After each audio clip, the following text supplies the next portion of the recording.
ನಿತ್ಯ ತಪ್ಪದೆ ಅನ್ನ ಹಾಕಿದ್ದ ಅಜ್ಜಿ ಇನ್ನಿಲ್ಲ. ಮುಖದ ಮೇಲೆ ಮುಖ ಇಟ್ಟು ದುಃಖಿಸಿದ ಮೂಕ ಪ್ರಾಣಿ.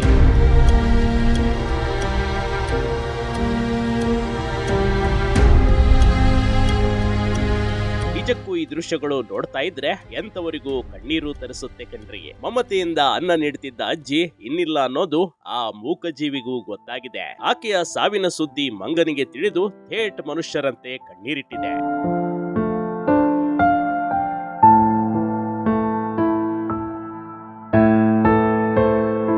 ಇದೇ ಗ್ರಾಮದ ನಿವಾಸಿ 80 ವರ್ಷದ ಪಾರ್ವತಮ್ಮ ವಯೋಸಹಜವಾಗಿ ಸಾವನ್ನಪ್ಪಿದ್ದಾರೆ. ಆದ್ರೆ ಇವರ ಮೃತದೇಹದ ಹತ್ತಿರ ಕಪಿರಾಯ ಕುಳಿತುಕೊಂಡಿದ್ದಾನೆ. ಮನುಷ್ಯರ ರೀತಿ ಮುಖಕ್ಕೆ ಮುಖ ಕೊಡುತ್ತಾ ಕಣ್ಣೀರು ಹಾಕಿದ್ದಾನೆ. ಈ ದೃಶ್ಯ ನೋಡುಗರ ಕಣ್ಣಲ್ಲಿ, ನೆರೆದಿದ್ದವರ ಕಣ್ಣಲ್ಲಿ ನೀರು ತರಿಸುವಂತೆ ಮಾಡಿದೆ.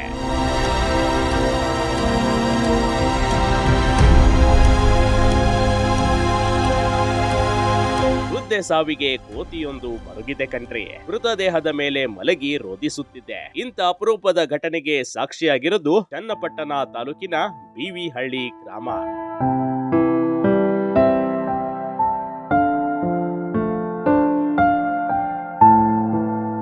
ನಿತ್ಯ ಮನೆಗೆ ಬರ್ತಿದ್ದ ಕೋತಿಯನ್ನ ತಿಂಡಿ ಕೊಟ್ಟು ವೃದ್ಧೆ ಪ್ರೀತಿಯಿಂದ ನೋಡ್ಕೊಳ್ತಿದ್ರು. ಕೋತಿ ಜೊತೆ ನಿತ್ಯ ಒಡನಾಟ ಹೊಂದಿದ್ದ ವೃದ್ಧೆ ಇಂದು ವಯೋಸಹಜ ಕಾಯಿಲೆಯಿಂದ ಸಾವನ್ನಪ್ಪಿದ್ದಾರೆ. ವೃದ್ಧೆ ಸಾವಿಗೆ ಕೋತಿ ಮೂಕರದೇನೆ ನೋಡುಗರ ಕಣ್ಣು ತುಂಬು ಬರುವಂತೆ ಮಾಡಿದೆ.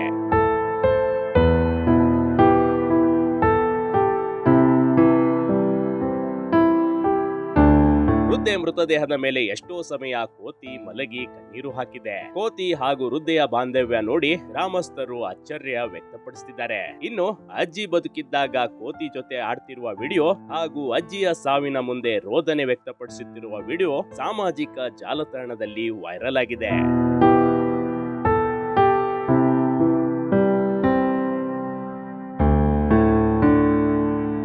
ಪ್ರಾಣಿಗಳಿಗೂ ಮನುಷ್ಯರ ಪ್ರೀತಿ ಅರ್ಥವಾಗುತ್ತೆ ಎಂಬುದಕ್ಕೆ ಈ ಘಟನೆಯೇ ಸಾಕ್ಷಿ ಕಣ್ರಿ. Big TV Karnataka, Ramanagara.